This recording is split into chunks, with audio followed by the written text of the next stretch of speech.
Bayamim hahem bazman hazeh, in those days at these times. Okay, so we started with Hanukkah candle lighting, and we have a lot on our plate today. So we want to touch a little bit about the weekly portion, the Haftarah, which is the Haftarah of Hanukkah from Zechariah, and I want to also talk about the emblem of the state of Israel. Very, very exciting. The emblem of the state of Israel is obviously related to the Haftarah, related to the events of Hanukkah. And here you can see it's a menorah. It's not a Chanukiah, right? 1, 2, 3, 4, 5, 6, 7 branches. That's a menorah. Okay. And the weekly portion is Miketz. Let's start by reading the first verse of the weekly portion. The first verses, verse 1 and verse 5, both of them are describing the dreaming. So I went with kind of a combination of verse 1 and verse 5. Let's read verse 1. Yeah, Gary, go ahead. Vayehi Miketz Shenatayim Yamim Ufaro Holem Vehine Omed Al Hayaor. Right. English. After 2 years' time, Pharaoh dreamed that he was standing by the Nile. Right. Cholem, Omed. Both these forms are what? As far as the verb of the Hebrew, what kind of forms are cholem and Participle? omed? Participle? Yeah, very good. Participle. Yeah, these are participles. And the participle, again, here translated as dreamed and was standing. Okay. In a sense, he was dreaming that he was standing. Okay. Showing, an action that was continuous, in this case, in the past, because it happened after 2 years, he was. So it's describing this continuous or progressive action during the time of the speaker. Okay. So he was dreaming that he dreamt that he was standing, again, normal in English, but just to show you how the participle is used in this case.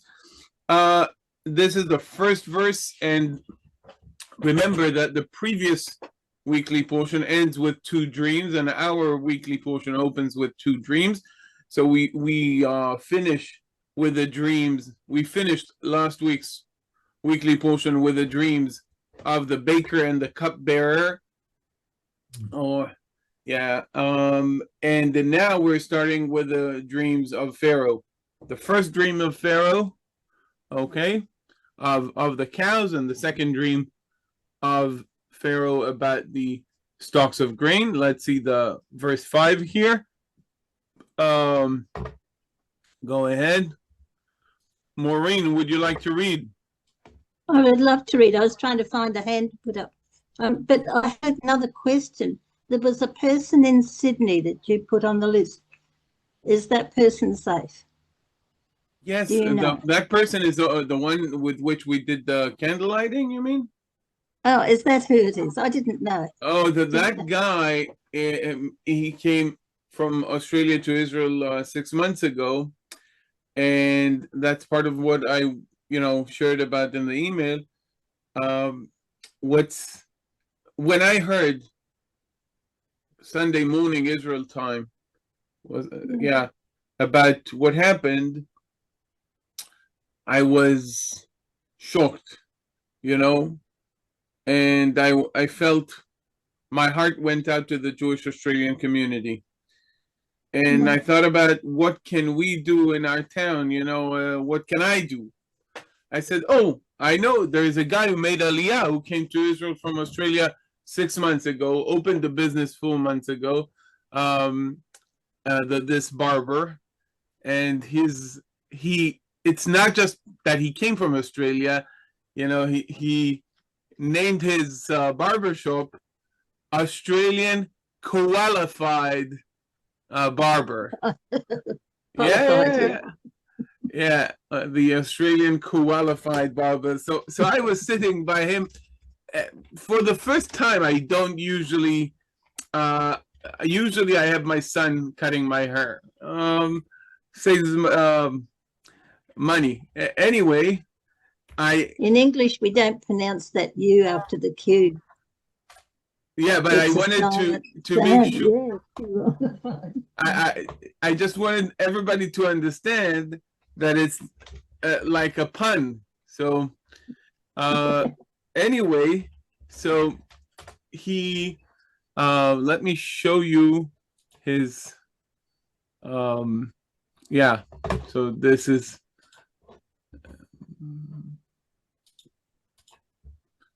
yeah.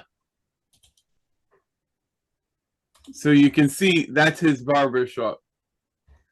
Australian Qualified This Barber. looks like any Australian barbershop.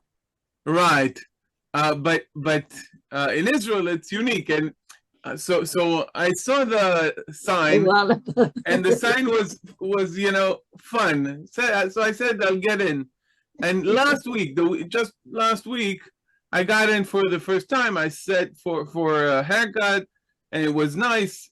The guy didn't speak Hebrew, and so we spoke in English, and I talked with him, and I talked with him about the sign, that I liked it. He said, "Oh, I don't know how many people get it here," because he said, "I think people think it's misspelled." I told him, "Don't worry, nobody knows how this is spelled, how that is spelled. Nobody understands it. Not the pun, not the misspelling. Everything is all right." I don't know.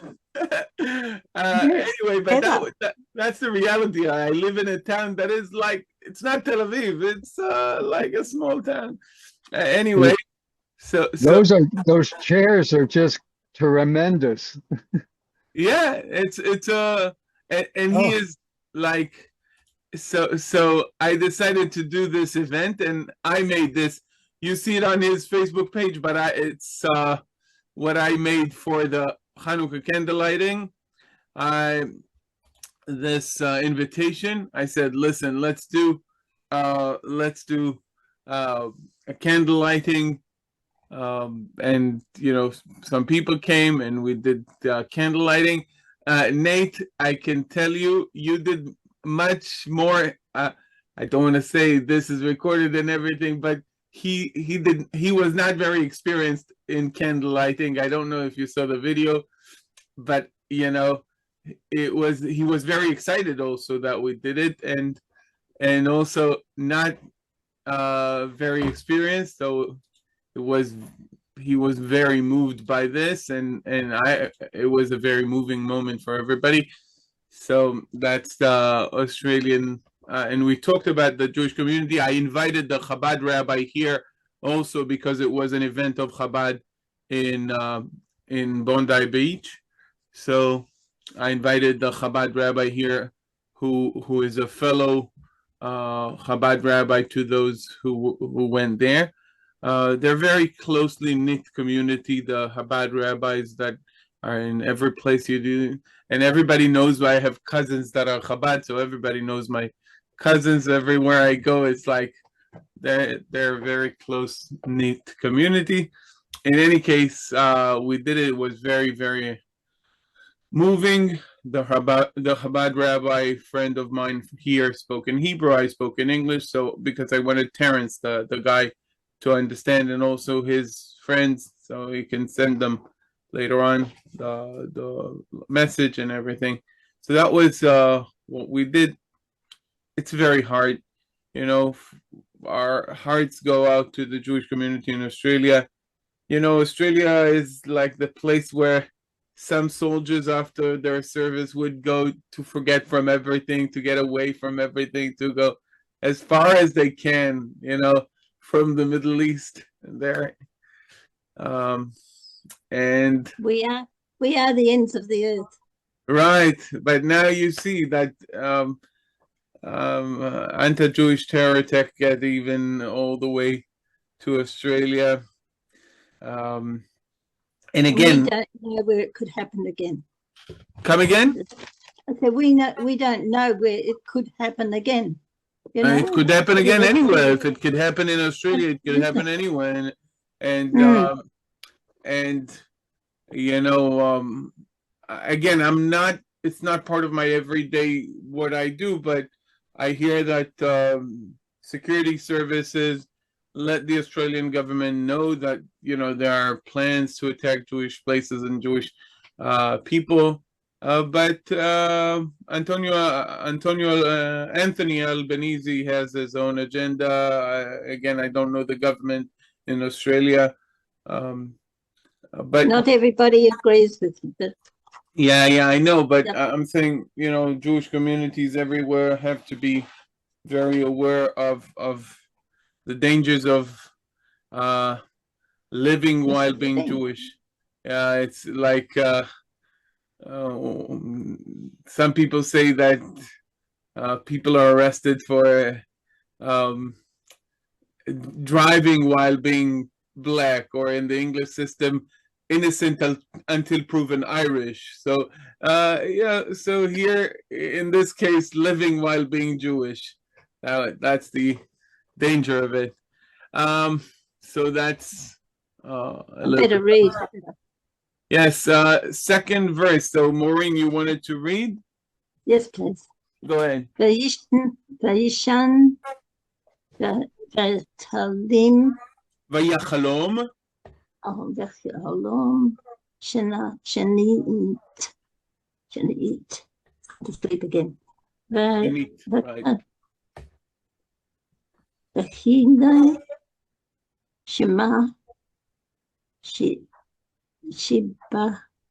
Shibalim Elim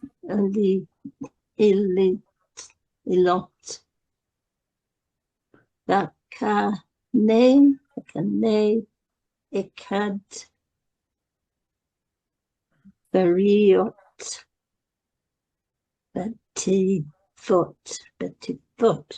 Bativot. After 2 years time. No, that's already the second half here. Starting. He fell asleep and dreamed a second time. 7 years of grain, solid and healthy, grew on a single stalk. Right. So we have Vayishan, Vayachalom. These are Vayikol verbs, right? You can see the transition.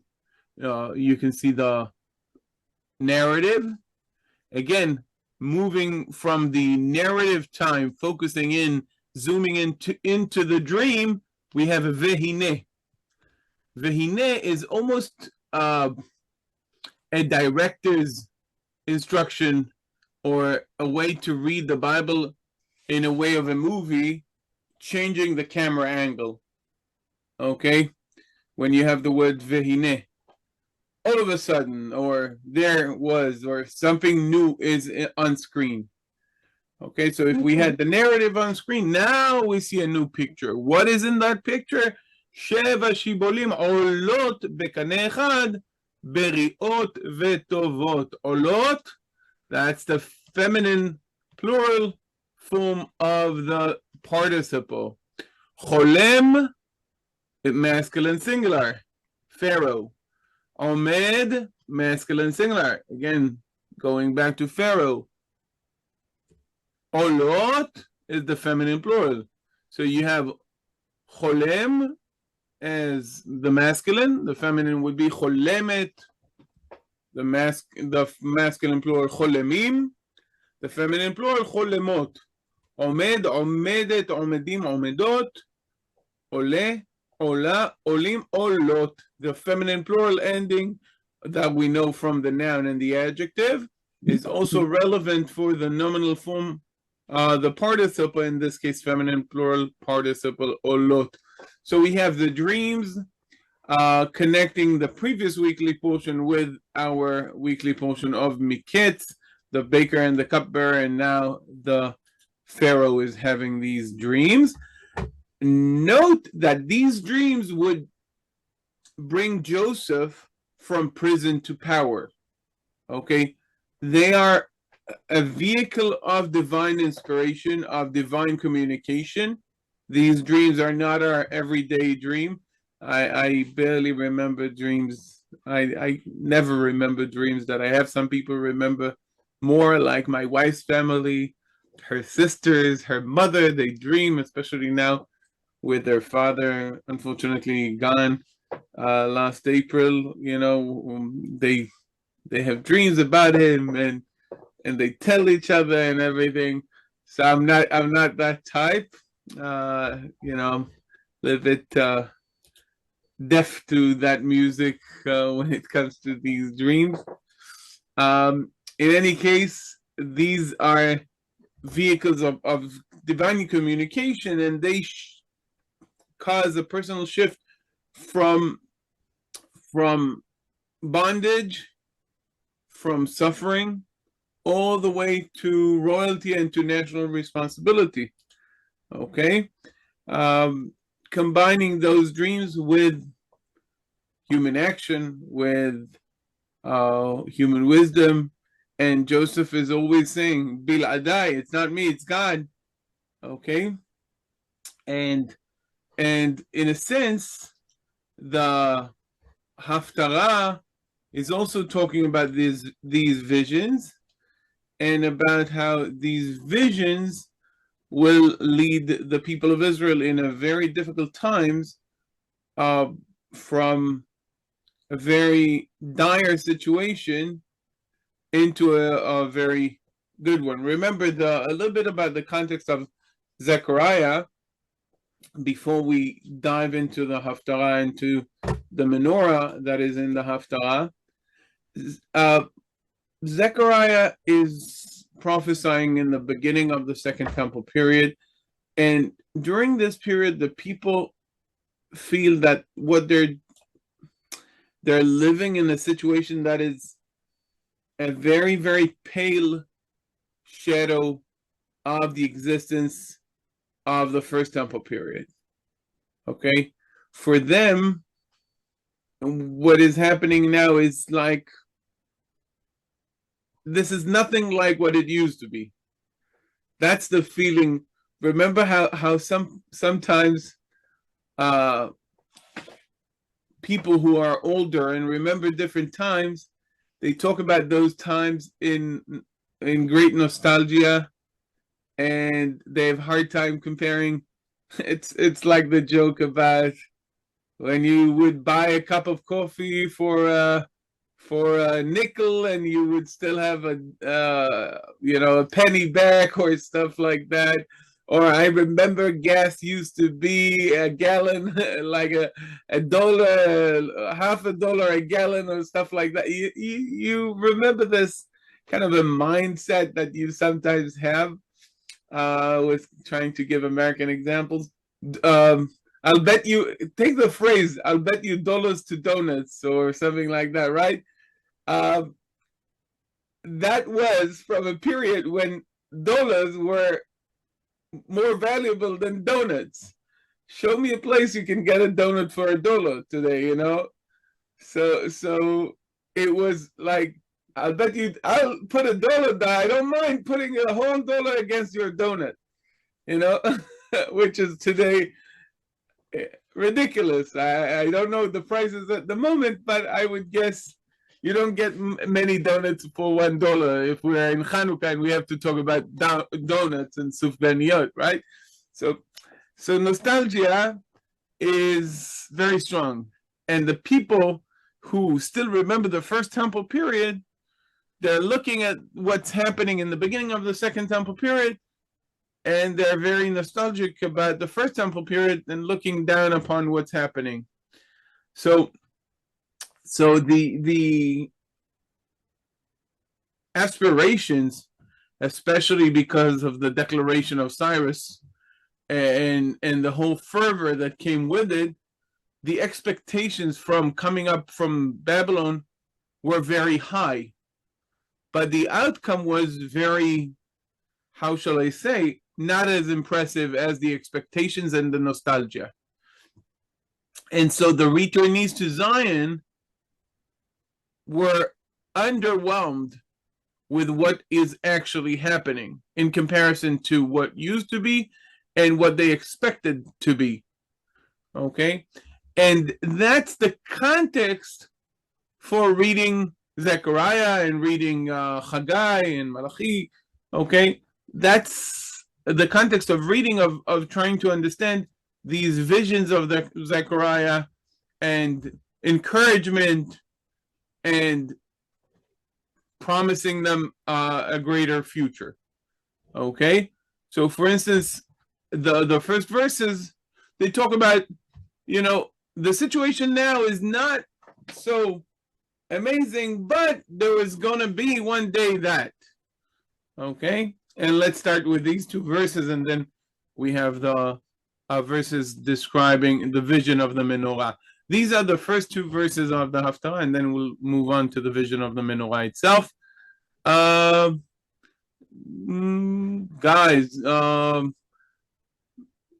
yes, Jackie, go ahead.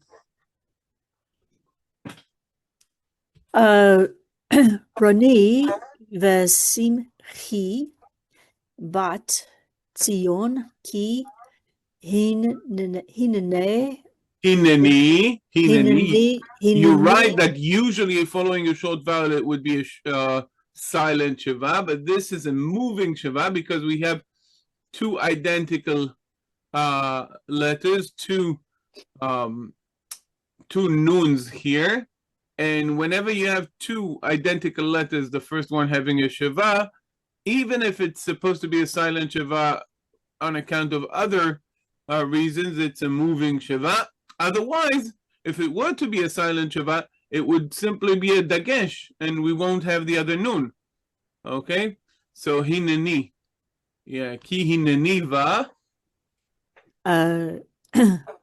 V'shachanti v'tohech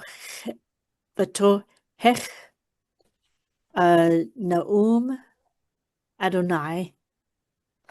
Do you want me to stop there? Yes, please. English. Shout for joy, fair Zion, for lo, I come, and I will dwell in your midst, declares God. Right. Roni v'simchi. First of all, you read beautifully the Kamatz Katan here. Very good. Good work. Roni v'simchi bat Zion, ki hineni va v'shachanti v'tochech ne'um Adonai. Everything that is promised tells you that the current situation is not what they feel. Okay? They're not shouting for joy. Okay? They're not dancing and rejoicing. Okay? So start doing that, because I am about to come. Hineni va v'shachanti v'tochech ne'um Adonai. I'm just about to come and reside with you, and since I'm gonna come alongside God coming to Zion, everybody's gonna come. Okay, let's see the next verse. Betsy, would you like to read?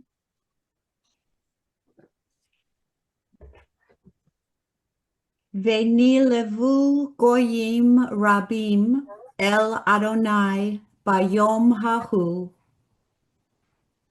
Veha'u li le'am, ve'shakanti betokek, ve'yada'at ki Adonai Zevaot sholakani elayik. Right.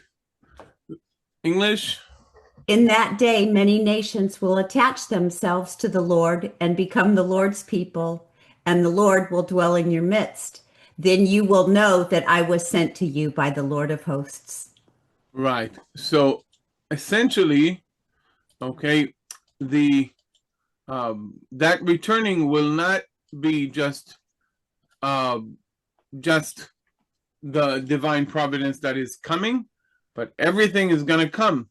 Okay, and those nations who were taking away from you, okay, now will be joining you, and they will be part of the people of God. And God will give the people of Judah their inheritance and return to Jerusalem. And as God is returning, the leadership will be between those the leadership that will be given to both the restoration of the royalty from the line of David, but also the priestly the priests of the line of Aaron, and that's the vision that he sees next. And part of that vision, okay, he has a vision about Yehoshua HaKohen HaGadol, Yehoshua son of Yehotzadak, the high priest during the first temple period, the beginning of the first temple period. And then after the vision with Yehoshua son of Yehotzadak and his clothing, we have another vision. Okay, again, like Pharaoh having another vision, here we have another vision. And again, we have the participle to show, but here in a different use of the participle. So we get that revision of that grammatical subject. Let's see the Zechariah, the vision of the menorah in the beginning of chapter 4 of Zechariah. Let's see verse 1 of chapter 4. Guys, don't be shy. Let's Nathaniel, can you hear me? Yes, I can now. I can hear you, Zohar. Okay. Anyway, this is Michael, and I can't remember how long it's been since I last read for you. So can I take a crack You're at reading this? for yourself and for all of us. Yeah.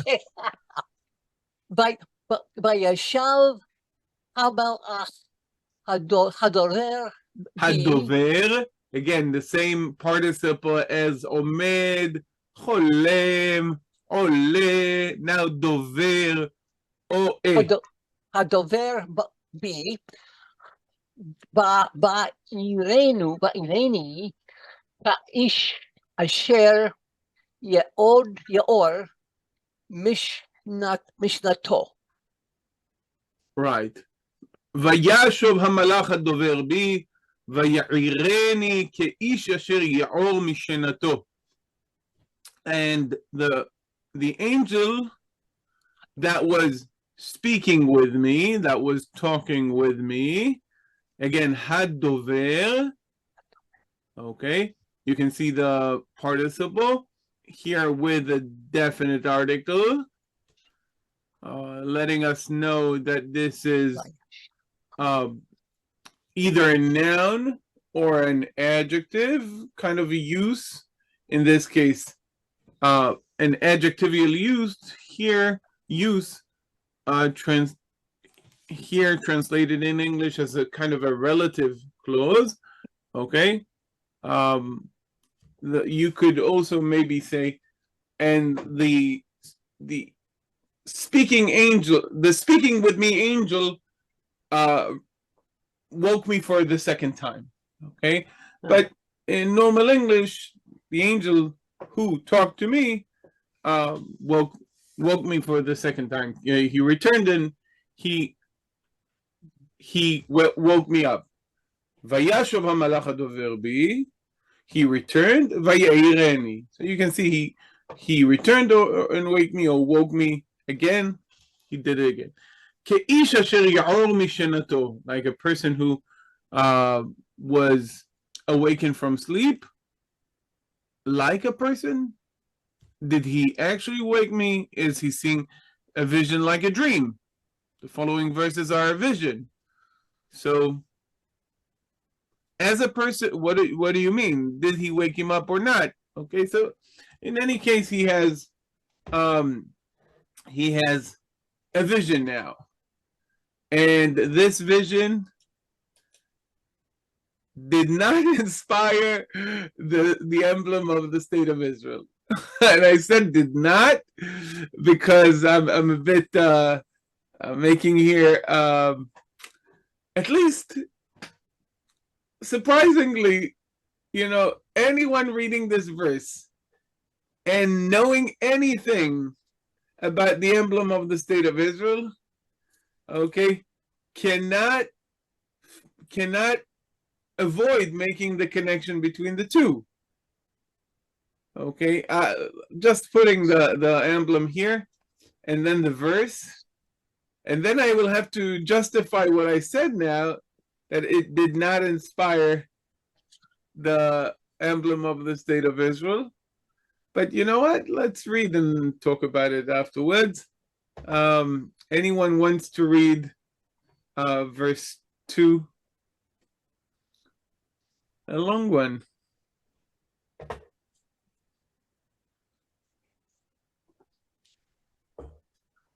Ulrike, have you read? Do you want to read? Yes, I'll take it. Very good. ויאמר אלי מה אתה רואה?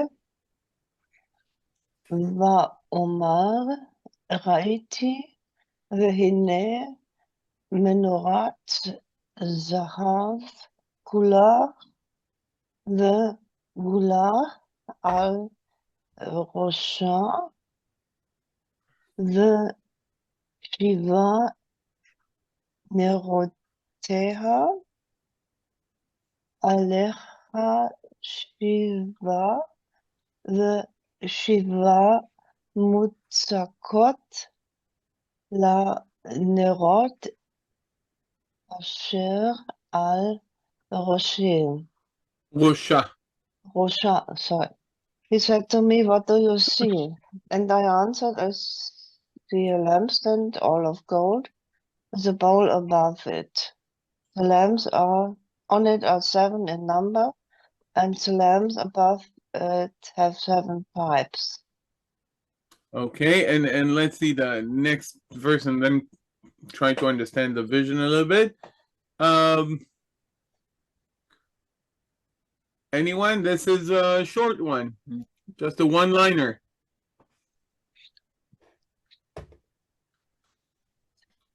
Sure, I'll read it. Go ahead.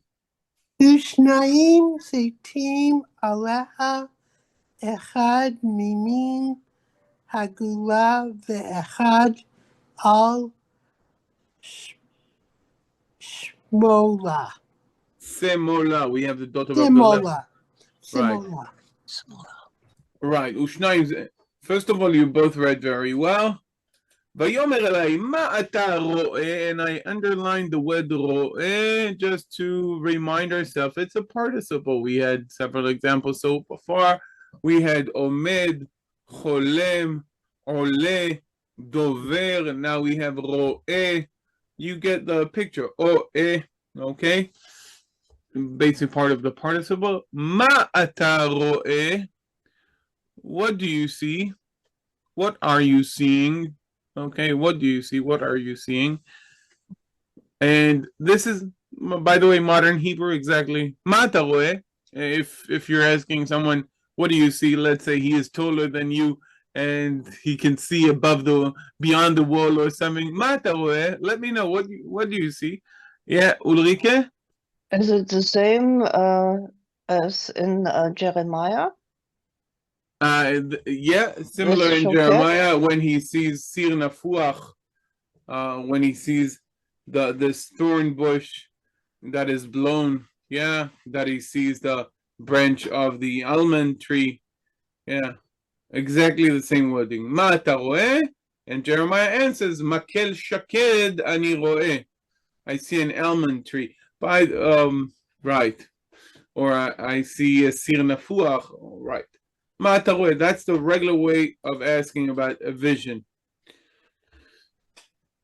Biblical Hebrew as well as modern Hebrew. By the way, I read this week a book that someone wrote about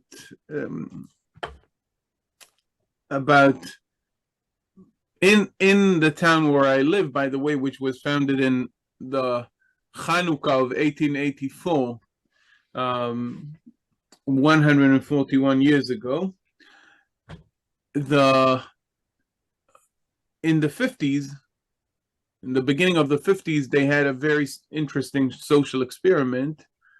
They brought about 70 different families of people who were blind, almost blind or completely blind, and they settled them here in a neighborhood, in kind of a special neighborhood for them, with a factory that employed them. And the reason I'm saying it is because I read this week a book about that historical social experiment. By the way, this village was visited by Eleanor Roosevelt and by Helen Keller. It was very unique. And in the book, what did he say that reminded me of what did you say? I lost the train of thought. What was the context? What are you seeing? Yeah, but I had a specific reason to mention that book that I read. If it comes to be back, I'll explain what was the idea. Anyway, they named it the village of Oriel. My God is my light. Yeah, and it stopped being, it didn't work after, let's say, 20-25 years. It wasn't sustainable economically, but it was a very interesting experiment. And some of the mayors of the town came from the children of those families, later on. Very, very interesting story. When you come to Israel and we'll take an afternoon in my town to see my family. We'll go to see that place visited by Helen Keller, Eleanor Roosevelt. Very, very special. Nowhere else in the world that I know of has had this experiment. Israel, generally speaking, as we said, is a home for very interesting social experiments as well, such as the kibbutz, the kibbutzah, the moshav. Anyway, so ma'ata ro'eh from those visions. מנורת זהב כולה וגולה על ראשה ושבעה נרותיה עליה ושניים זיתים עליה, אחד מימין הגולה ואחד על שמאלה. So what is the interpretation of these visions? Essentially, these visions, they show us kind of a perpetuum mobile of a menorah. Okay, we have a menorah, which is the sign of the restoration, the sign of the temple and everything, and it has a continuous supply of oil. Okay, they have mutzakot. The root yod tzadi and kof has to do with pouring in oil or casting. Okay, and each shiv'ah v'shiv'ah, this is an adverbial way of saying each one had one. So yom every day. Echad each one. Okay, shiv'ah v'shiv'ah, for each of these seven. Okay, had kind of a pipe or some kind of a pouring. Okay, for each of the lamps that were on the top of the lampstand. And shenayim zeitim alea, echad mimin hagula ve'echad al semula. Two zaitim. What is zaitim? Zaitim are either olives or olive trees. Okay, not olive branches. Okay, but olive trees. And these olive trees probably provide this gula, okay, which is a basin or an origin of liquids, fountain, kind of, usually with water. You're making it impossible. Come again? You were saying? Okay. So kind of a continuously lighting candle, a super candle, a perpetuum mobile of all candles. Okay. Right. And he asks, what are these? Let's see this, verses 4 and 5.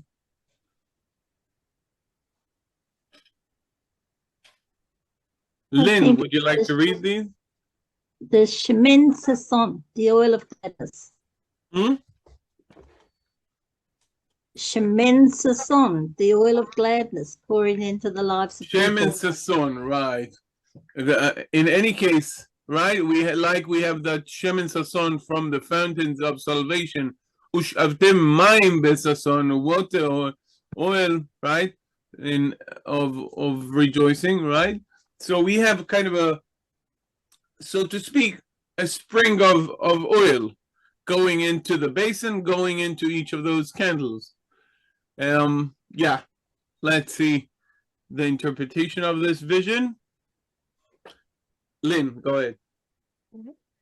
Va'an, va'omer el hamalach, hadover bi lemor, ma'ale Adoni. I in turn asked the angel who talked with me, what do these things mean, my Lord?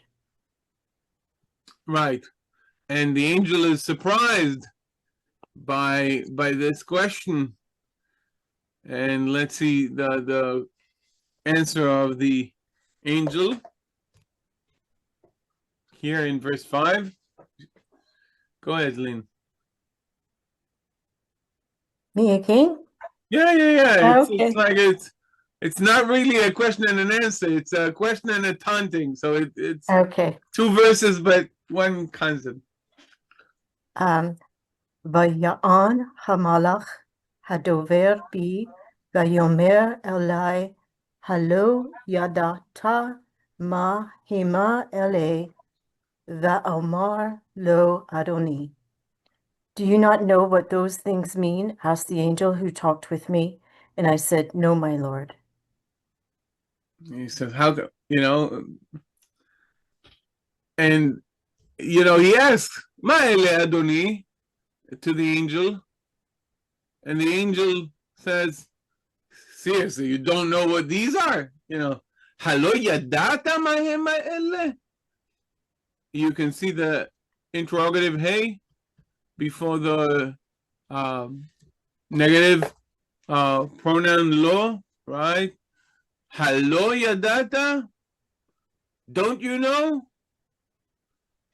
Halo yadata mahem ma'ele? Surprisingly enough, you don't know. Va'omar lo Adoni. And I said, I don't know, sir. Really. So if I have to spell it out for you, I will do it. And here is the spelling out of the prophecy and the end of the Haftarah. And then we'll talk about the emblem of the state of Israel and its connection, or its obvious connection, but surprisingly maybe not as obvious, because I said it's not based on that verse. So I have a lot of explanations to do, but really nobody cannot do that connection if they know a bit of Bible.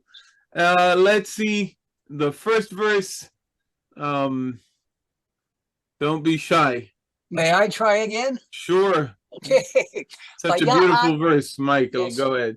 Vaya'an vayomer elai lemor zeh devar Adonai el Zerubbabel lemor. Oh, I'm sorry. Yeah. Go ahead. Okay. I'm sorry. I thought that was yem, but it's not. You're correct. Lo v'chayil velo v'choach. Is that right? Yeah. Lo v'chayil velo v'choach.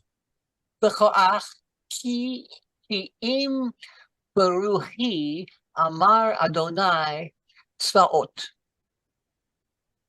Okay. Then he explained to me as follows. This is the word of God to Zerubbabel. not by might nor by power, but by my spirit, said God of hosts, or the Lord of hosts. Right.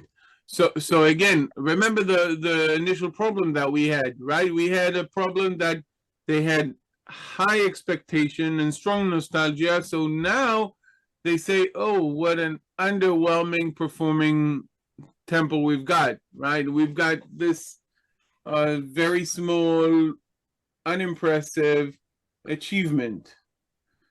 And what the vision is saying, listen, things, he sees a kind of a menorah that is, automatically operating. Okay, and automatically perpetuum mobile operating menorah. You don't have to do anything. The olive comes from the trees to the fount, to the basin. The basin has pipes. The menorah is working, not by anyone providing for it except for God. And if it's not a question of power or might, your relative small might or power is irrelevant for the greatness of the restoration of Israel. Okay. Mi ata har gadol. I'll read the last verse, and I'll read it even in the melody of the Haftarah.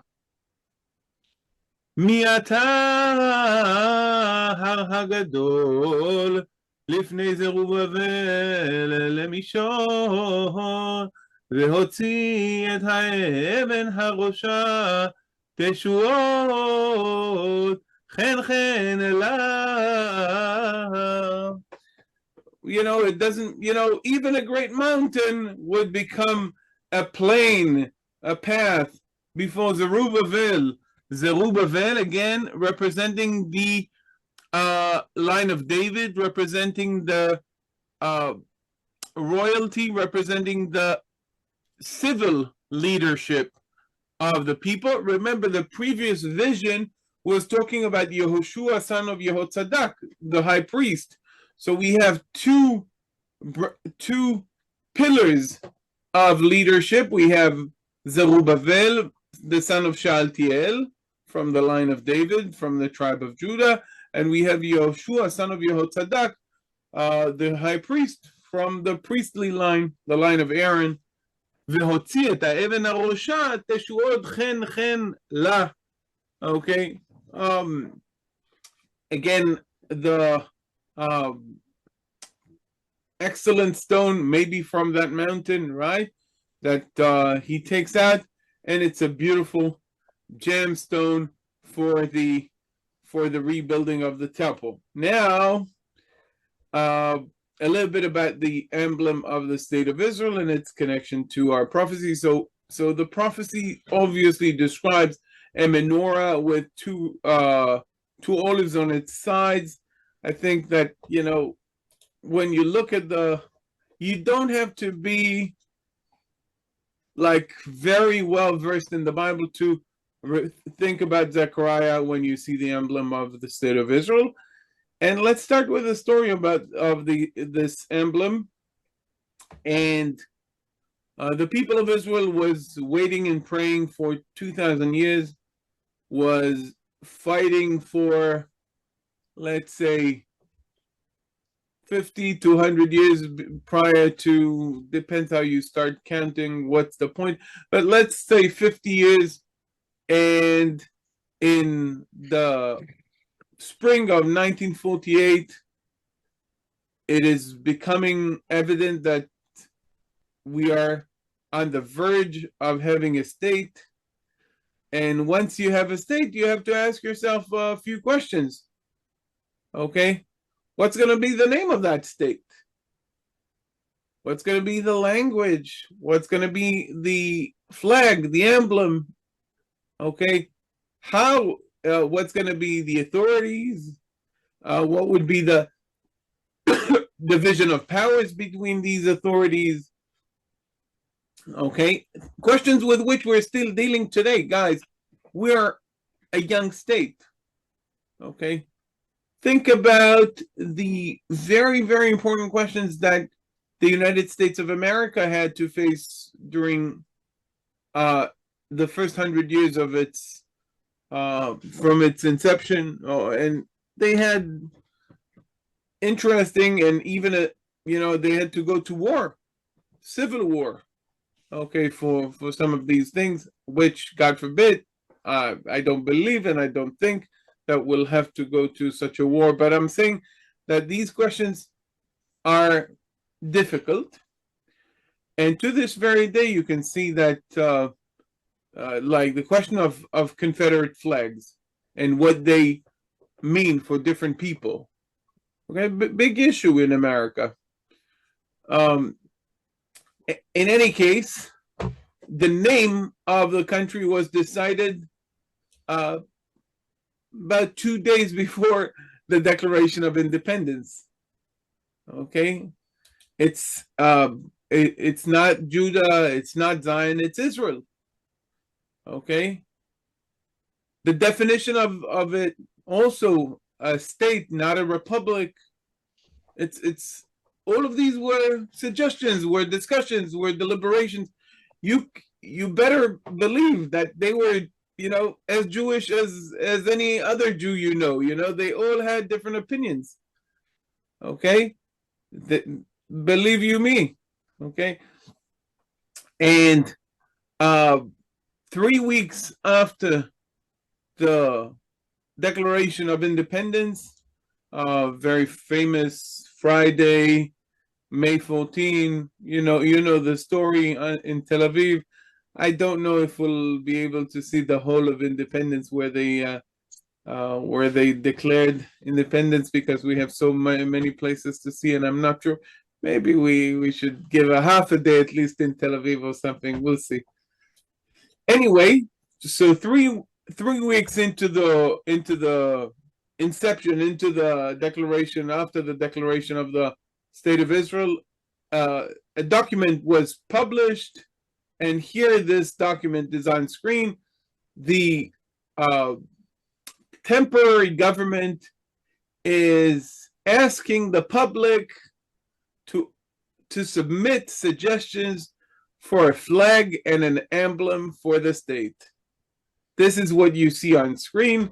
Medinat Israel, I'll read it, it's modern Hebrew, you don't have to read modern Hebrew. So Medinat Israel, HaMemshala Zmanit, the state of Israel, the temporary government, Hazmana, invitation, Mitbakshot Hatzaot Ledegel Ulsemel Amdina. Suggestions are required for the flag and the emblem of the state. Hanetunim hem, the data that is, or the requested hadegel, the flag, hatzvaim, tchelet velavan, kind of a blue or a light blue and white. Beguf hadegel, in the on the flag, Magen David, a star of David, or 7 stars, gold or a different color. Why 7 stars? Anyone knows why 7 stars? Okay, we're waiting with it. And by the way, it's not the only place. Let's continue. The semel, which we're going to talk about, the emblem, hatzvaim, the colors, tchelet, velavan, v'chol tzeva nosaf, blue and white, and any other color, lefi ta'amo shel hatzayar, according to the taste of the artist. Beguf semel, in the emblem, Menorah ba'alat shiv'a kanim, a 7-branch menorah, v'shiv'a kochavim, and 7 stars, each with 6, basically 6 edges, basically making it a Magen David as well. And furthermore, and suggestions and so forth and so on. Okay, and the requirement, 7 stars and a 7-branch menorah. Again, why 7 stars? Anyone knows? 7 days of the week. Come again? 7 days in the week.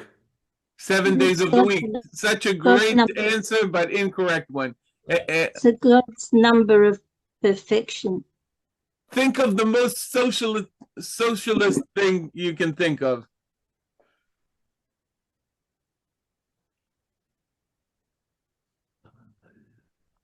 I'll show you. Okay.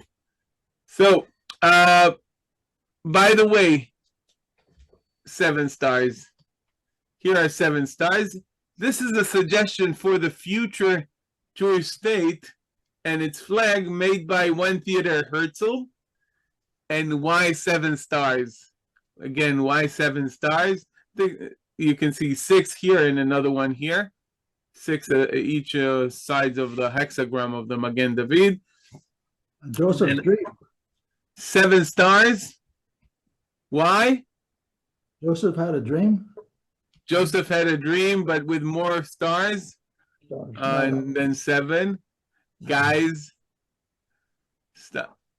I'll tell you, you'll be underwhelmed. 7 hours of work every day. I'm not kidding. That was part of the vision of Theodor Herzl for a country in which you work 7 hours a day. I'll say that people should start with working 1 hour and then 2 hours.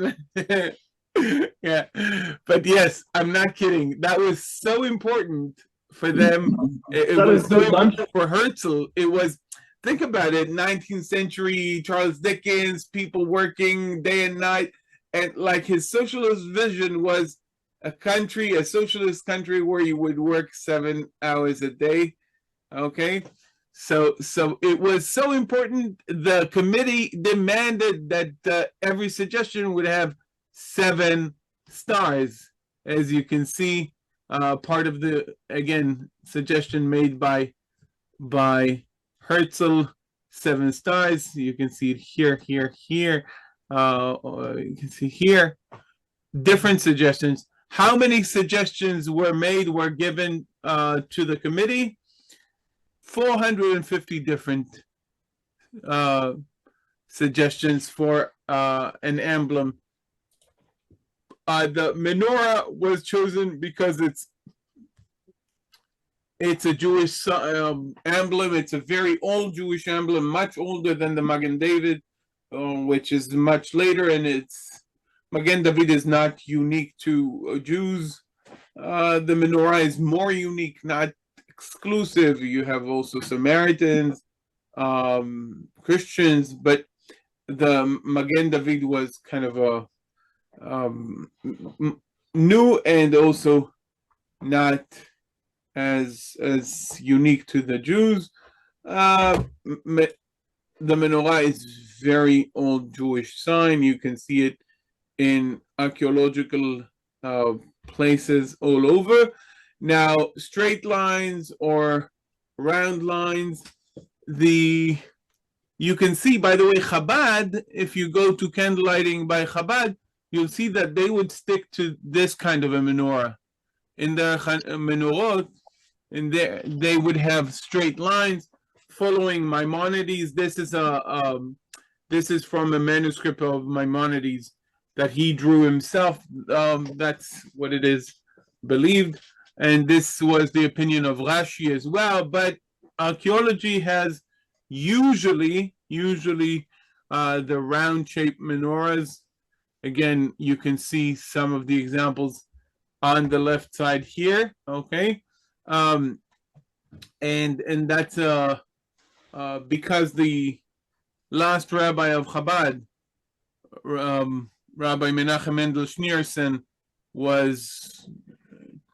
was a kind of a very enthusiastic supporter of the approach of straight lines. So you'll see many of the menorahs of Chabad have those straight lines and not these round lines. Not getting into why. There are some archaeological support to this, but it's usually later. Most of the menorahs that we find from the time of the temple and from relatively early time after are with round shape branches.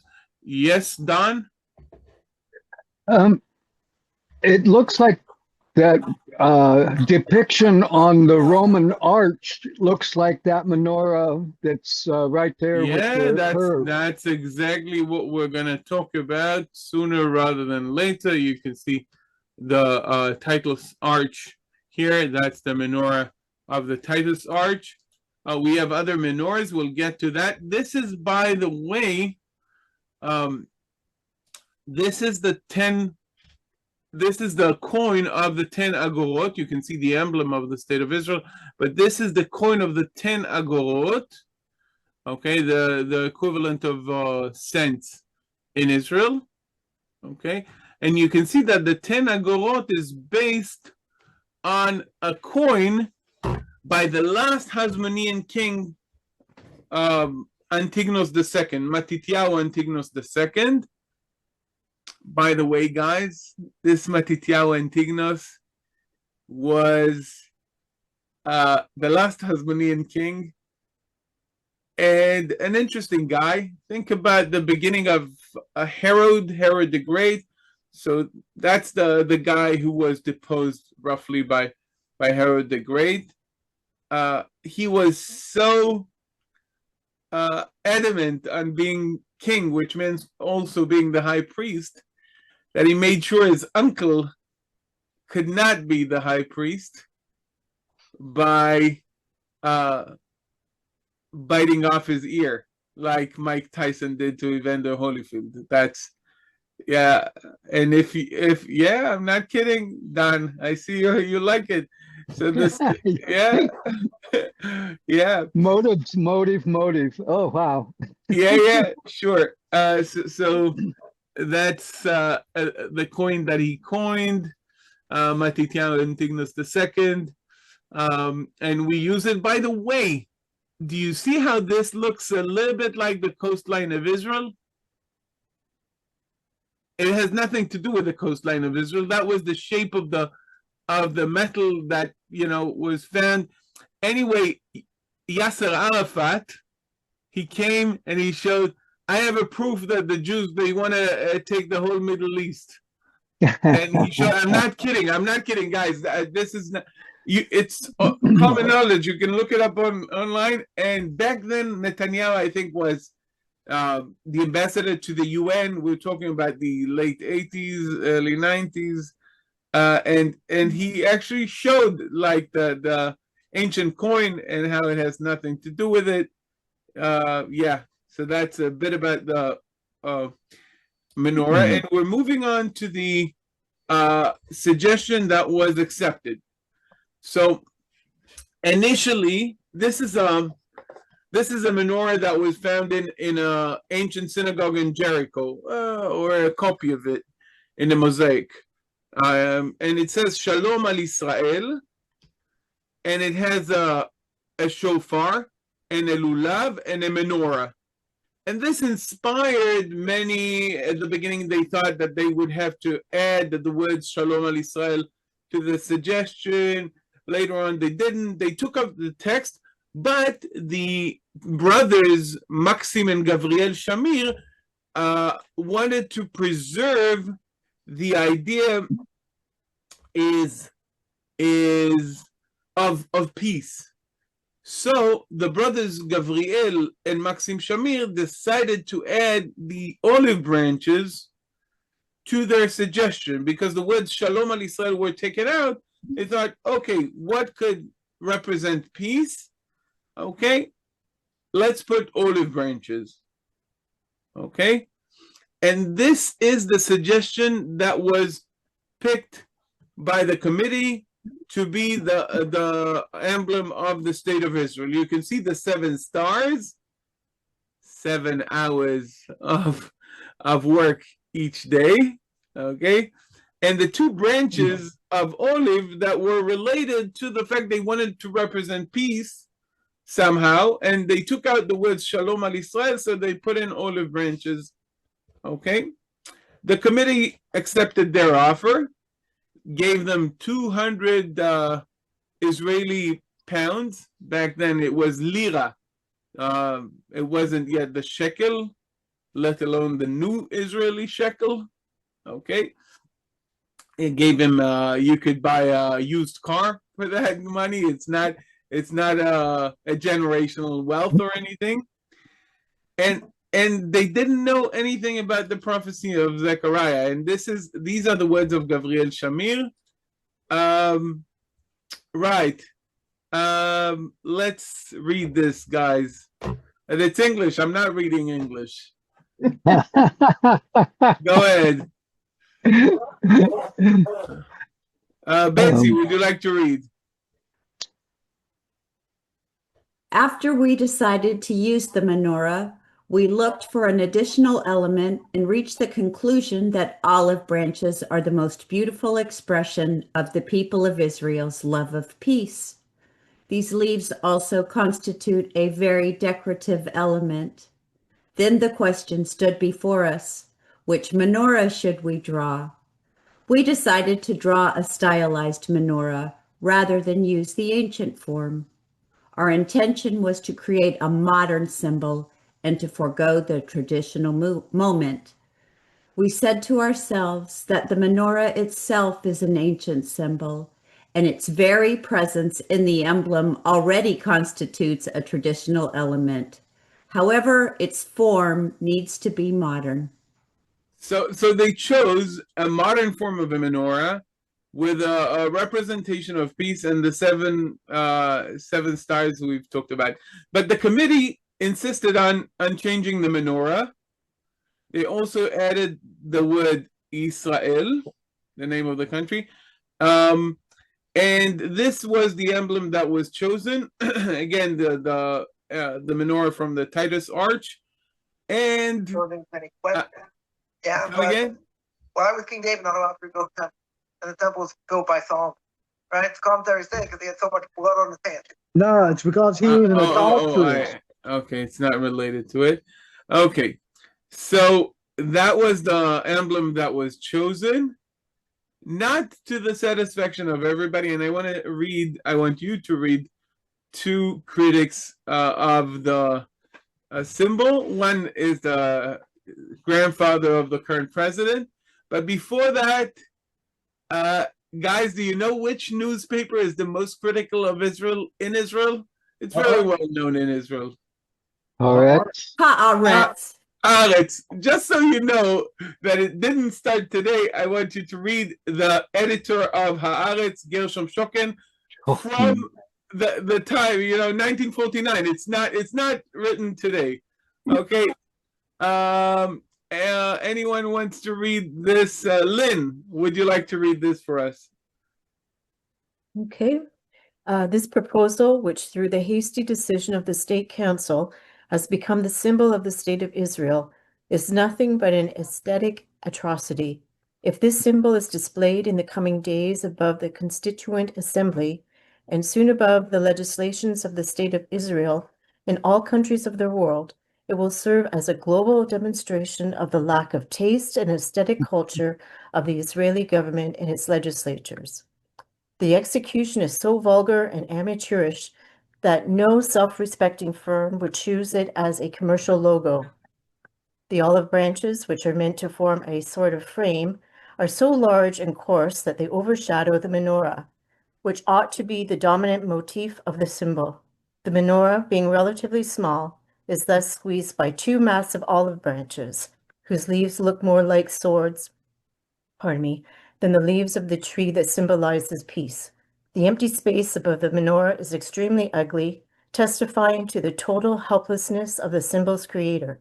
The word Israel is written in letters that testify to the craftsman's absolute ignorance of Hebrew typography. All this is encased in the shape of a plaque, similar to those used as prizes for winners in sports competitions.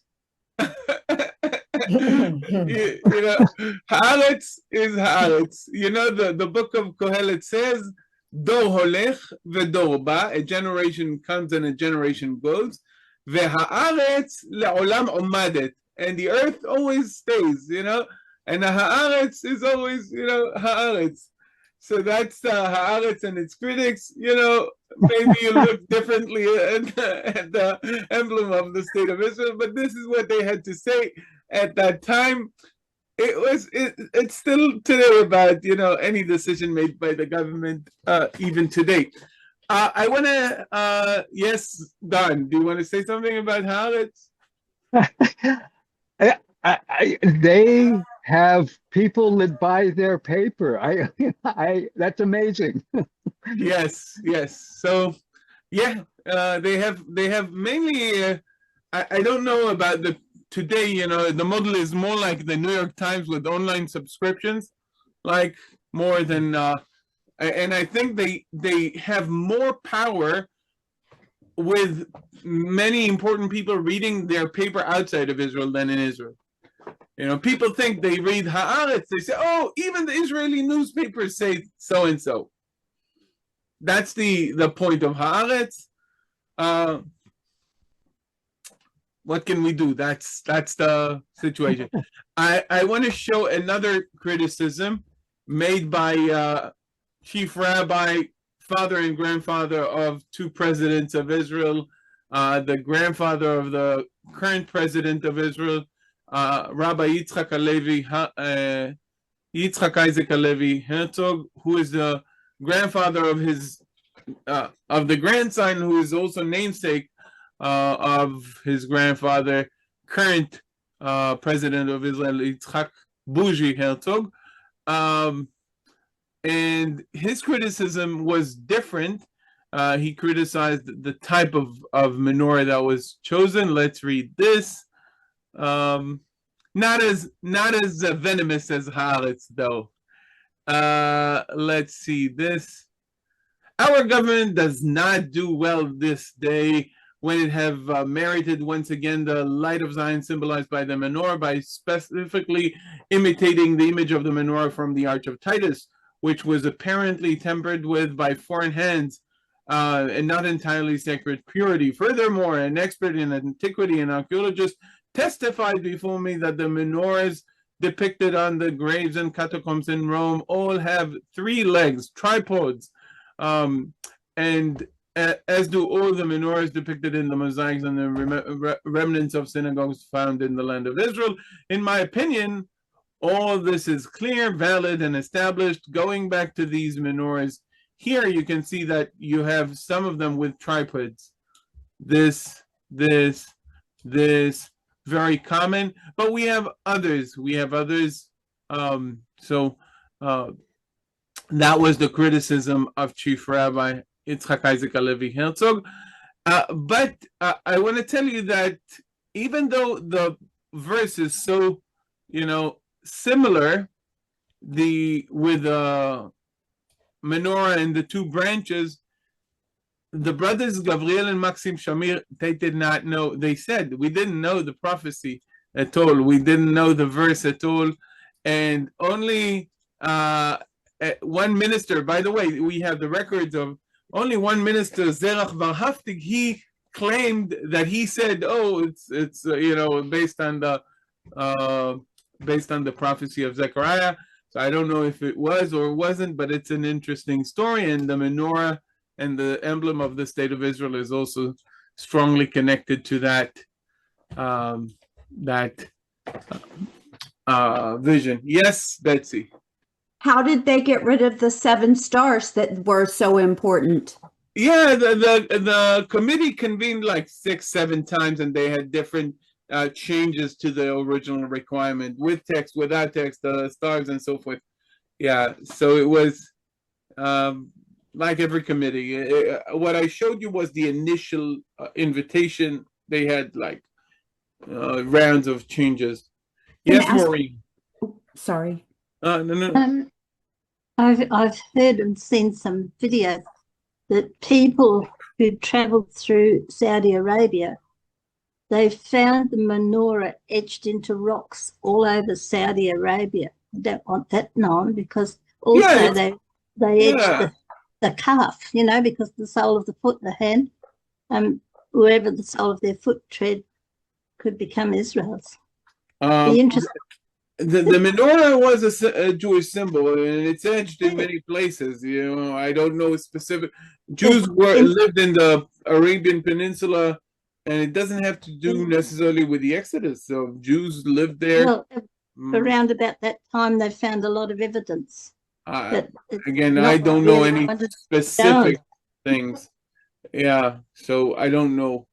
But yeah, send me the information. Yeah, Betsy, you wanted to say something? Netanel, are these supposed to be animals carved in the blocks of the base of the menorah, ducks and That's a big discussion. What's carved there? The big discussion may be animals.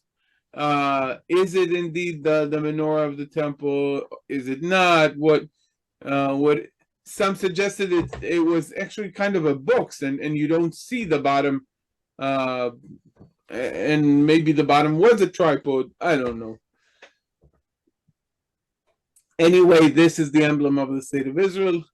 And if you want to get an impartial view, very patriotic view of Israel, you can always refer to Haaretz. They've been doing it for so many years, always giving us the good side.